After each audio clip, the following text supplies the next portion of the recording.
SP Harapan, calon guru penggerak Angkatan 8 Kabupaten Bone, Sulawesi Selatan. Pada kesempatan kali ini, saya akan melakukan tugas wawancara dengan mewawancarai kepala sekolah untuk menunaikan tugas demonstrasi kontekstual modul 3.1 pengambilan keputusan berbasis nilai-nilai kebajikan sebagai pemimpin. Selamat menyaksikan.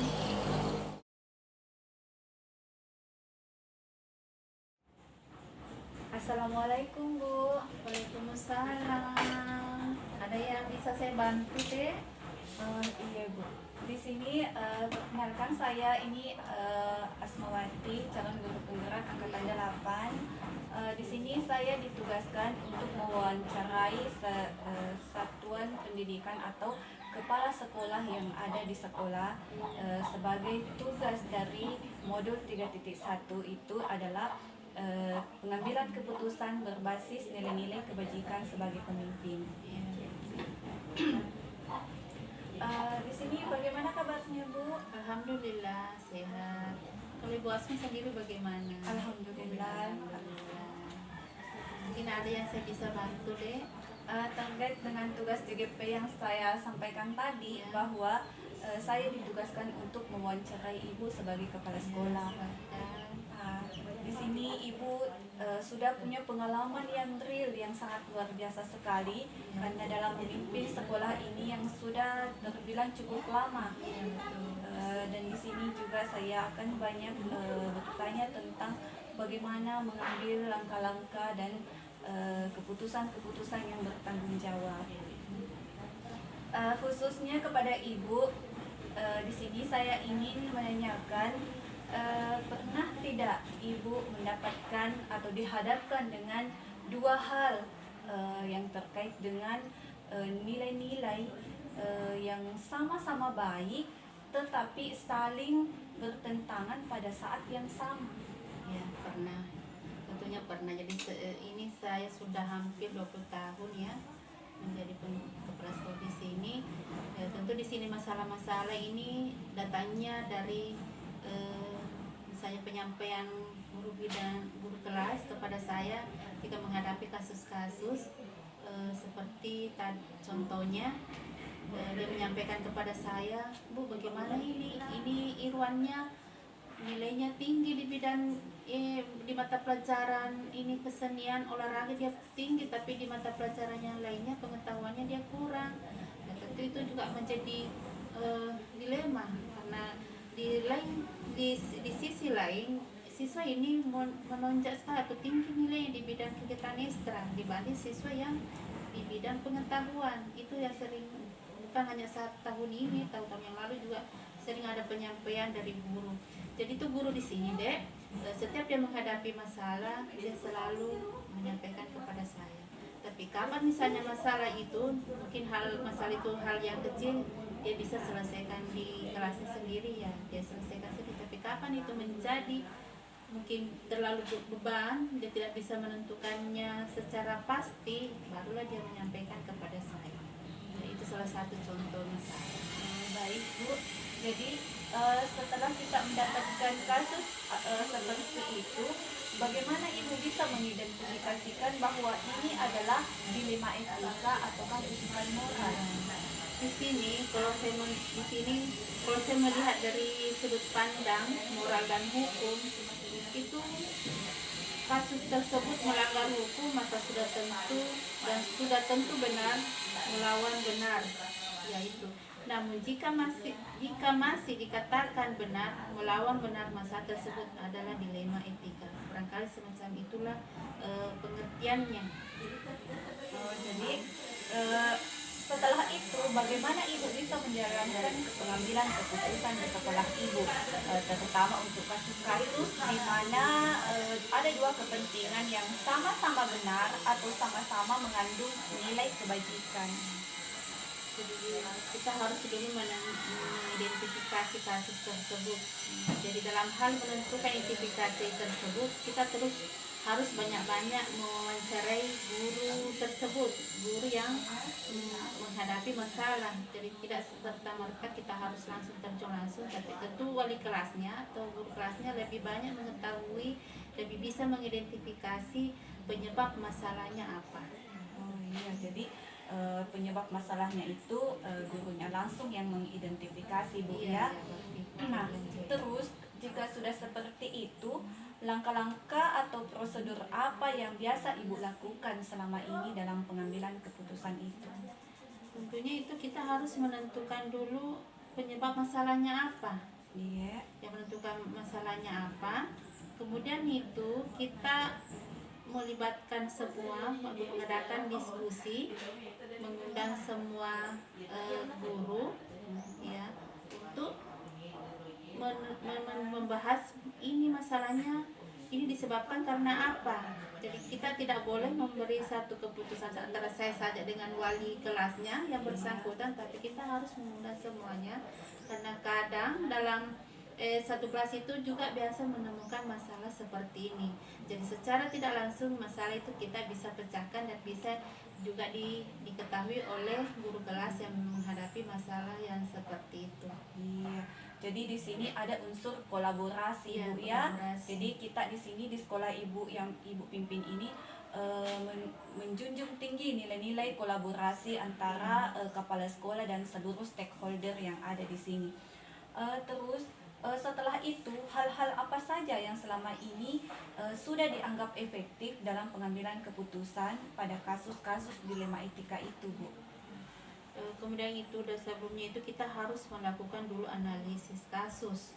Kemudian setelah melakukan analisis kasus, sehingga kita bisa menentukan dan kita harus dalam menentukan atau menyelesaikan solusinya itu harus sesuai dengan peraturan dan norma yang berlaku. Jadi kita kan di sini di sekolah punya peraturan, punya norma.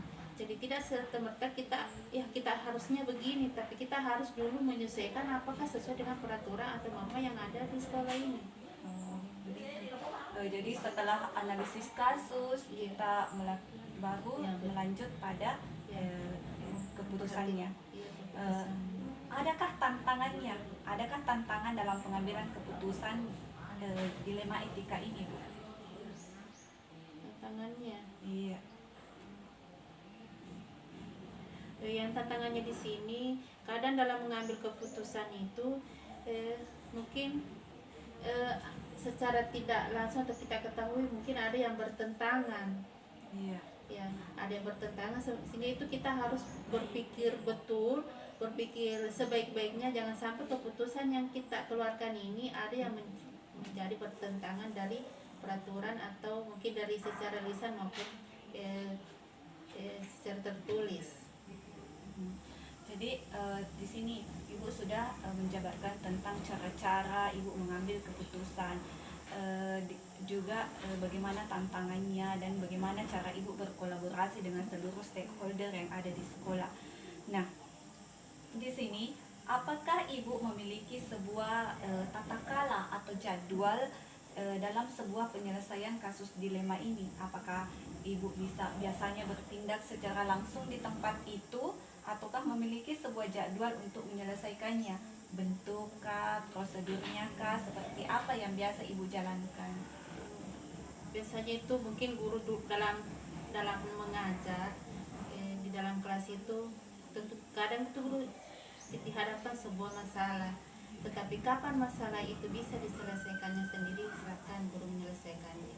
Tapi kapan masalah itu dia anggap sulit, maka dia melempar kepada saya, kemudian saya membuat jadwal untuk melaksanakan pertemuan untuk membahas masalah yang dihadapi. Contohnya misalnya Ibu Asma, dan saya undang semua. Jadi itu untuk membuat jadwalnya itu saya tidak menentu. Jadi kapan saja ada waktu, kapan guru itu menemukan masalah, dan kapan ada waktu yang tepat, barulah kita mengumpulkan guru, kemudian kita mendiskusikan masalah yang dihadapi. Oke, jadi selanjutnya Bu, adakah seseorang atau faktor-faktor yang selama ini mempermudah atau membantu Ibu dalam pengambilan keputusan dalam pengambilan kasus-kasus dilema etika ini? Tentunya di sini kita tidak lepas juga dari Bapak pengawas, karena kita ini bawa dua pimpinan pengawas. Jadi biasanya kalau dalam pelaksanaan diskusi untuk menentukan dilema ini etika, biasanya kita mengundang juga pengawas. Tapi kapan misalnya pengawas itu tidak berkesempatan dan kita sudah terlanjur menjadwalkan pertemuan itu, ya kita tetap melaksanakan sesuai dengan jadwal kesepakatan, dan hasil keputusan itu keputusan yang kita itu hari kita juga menyampaikan kepada Bapak pengawas. Dan mungkin Bapak pengawas dalam hal ini mungkin ada tambahan dan permasalahan untuk menyelesaikan masalah-masalah ini, ya kita tetap mendiskusikan, kemudian kita musyawarahkan kembali yang mana kita gabungkan dan kita mengambil sebuah keputusan yang bijak. Jadi di sini Ibu sebagai kepala sekolah ini tak lepas dari bimbingan pengawas jika mempunyai masalah-masalah dilema etika, Bu ya. Baik, dari semua hal yang telah Ibu sampaikan, pembelajaran apa yang dapat Ibu petik dari pengalaman Ibu dalam mengambil keputusan dilema etika ini? Tentu di sini dalam hal ini juga menjadi sebuah kebanggaan bila guru itu menghadapi masalah etika ini, kemudian saya bisa selesaikan dengan baik, kemudian guru menerapkannya juga hasil keputusan itu dan berhasil, maka itulah menjadi suatu kebanggaan. Ya, dan mudahan untuk selanjutnya ini juga menjadi motivasi buat saya. Jadi setiap itu kasus-kasus yang dihadapi, guru kelas selalu kita musyawarahkan, selalu kita pertimbangkan. Kapan misalnya solusinya itu masih kurang, ya bisa kita meminta saran atau pendapat dari Bapak pengawas supaya segala masalah yang terjadi di sekolah selalu kita bicarakan dan membuahkan hasil yang baik, dan kita menerapkannya juga dengan baik. Masya Allah. Nah, jadi luar biasa sekali ya Bu jawaban-jawaban dari Ibu. Nah, jadi semoga kedepannya saya pun dalam mengambil keputusan yang berbasis nilai-nilai kebajikan ini sebagai pemimpin bisa meneladani, mencontoh dari apa yang Ibu lakukan. Terima kasih atas kesempatan untuk wawancara hari ini Bu. Terima kasih banyak.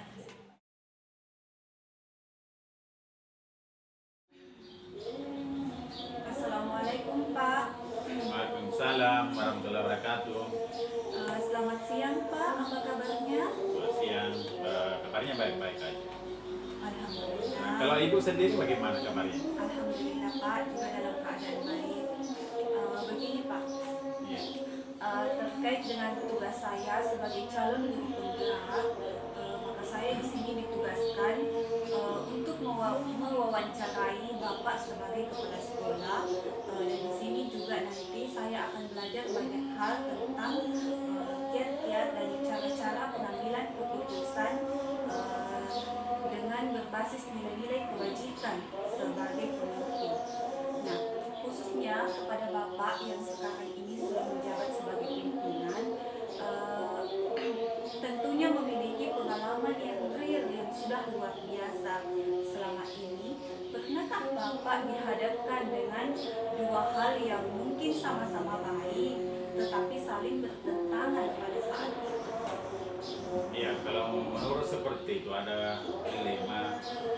Bapak sering mengalami seperti itu. Pada waktu itu biasanya ada orang tua yang mengalami broken home ya istilahnya, karena ada anaknya ya sendiri, orang tuanya yang perempuan menginginkan anaknya untuk tetap di sekolah itu, tetapi sendiri untuk laki-laki ayahnya sendiri menginginkan pindah ya. Disitulah saya mengalami dilema ketika orang tua yang laki-laki ini, orang tuanya menginginkan pindah anaknya masuk di sekolah kami, sehingga itu mengalami dilema bagi kami, sehingga biarkan ya. Jadi seperti tadi saya katakan bahwa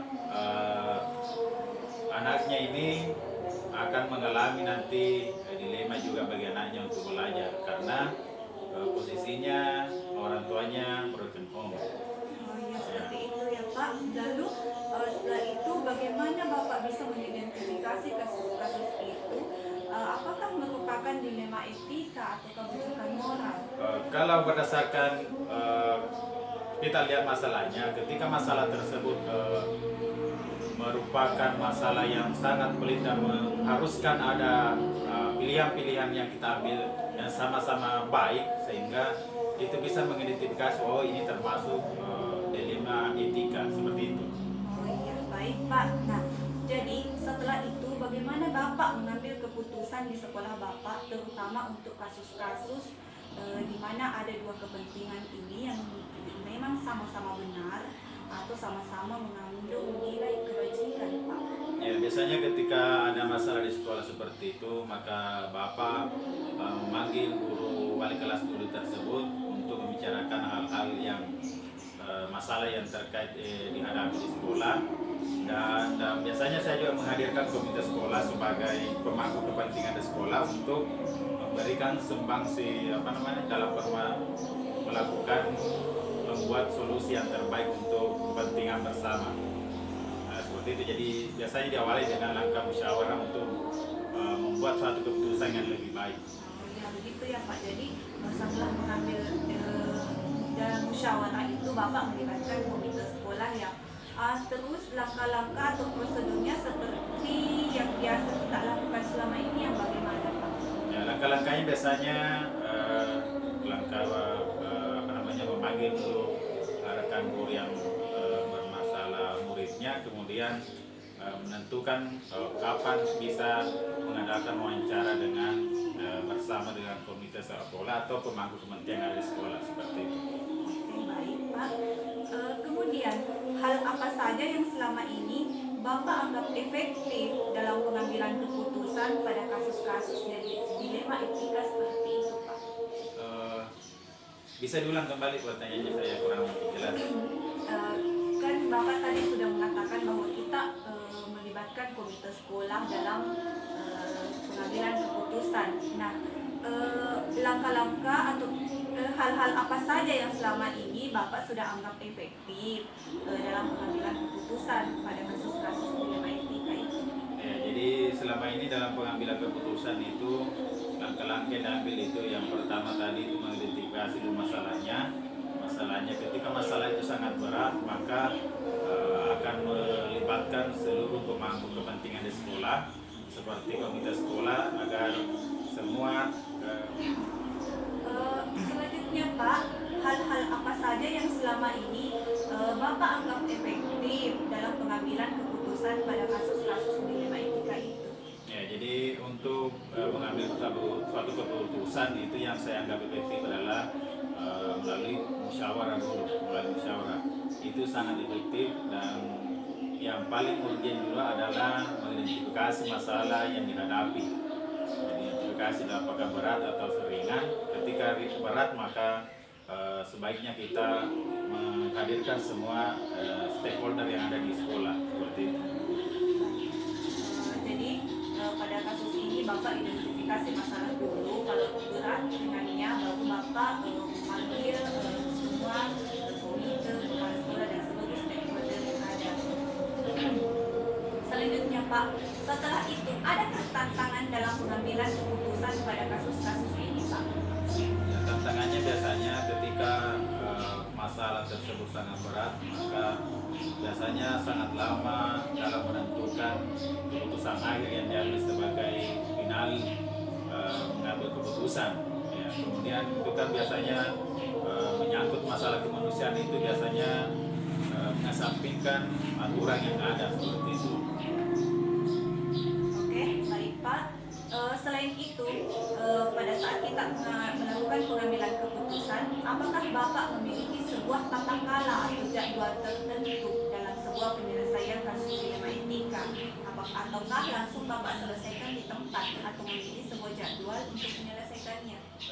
Tergantung lihat dari situasinya dulu. Kalau ketika masalahnya itu pelik dan mengharuskan banyak pemikiran, maka saya jadwal dulu dengan membuat jadwal dengan guru-guru untuk melakukan pertemuan, karena ini harus dihadirkan juga komite dan stakeholder yang ada. Dan ketika masalahnya ringan, maka langsung saya selesaikan di tempat tersebut. Pak. Selanjutnya, adakah seseorang atau faktor-faktor yang selama ini mempermudah atau membantu Bapak dalam pengambilan keputusan pada kasus-kasus dilema etika itu? Nah, jadi yang permudah itu biasanya ketika dihadirkan semua stakeholder yang terkait di sekolah yang bisa membantu kita seperti komite sekolah, dan bisa juga menghadirkan tokoh-tokoh masyarakat untuk membantu ketika masalah itu melibatkan juga masyarakat. Jadi kita menghadirkan tokoh masyarakat sehingga itu lebih mudah dan bisa menyelesaikan masalah dengan cepat. Jadi pengawas tidak dilibatkan. Nah, bisa juga pengawas ketika itu sangat internal masalahnya, itu masalahnya ke internal ke sekolah, dan itu lebih bagus juga kalau ada pengawas. Dari semua hal yang telah Bapak sampaikan, pembelajaran apa yang bisa Bapak petik dari pengalaman Bapak dalam pengambilan keputusan dilema etika ini? Jadi pengalaman saya dalam mengambil keputusan itu perlu memang ada identifikasi masalah dulu. Identifikasi masalah, ini masalah pelit atau tidak, itu harus identifikasi masalahnya. Ya, karena tidak semua kita biasanya anggap benar itu sudah benar. Mungkin ada sisi yang lain kita tidak bisa menerkanya seperti itu. Ya, betul sekali Pak. Jadi luar biasa sekali ya Pak jawaban-jawaban dari Bapak pada hari ini. Semoga kedepannya sebagai calon pemimpin saya juga bisa melakukan dan meneladani sikap-sikap yang Bapak ambil pada masa jabatan Bapak ini. Dan baik Pak, untuk sesi wawancara pada hari ini, terima kasih atas waktu dan kesempatan yang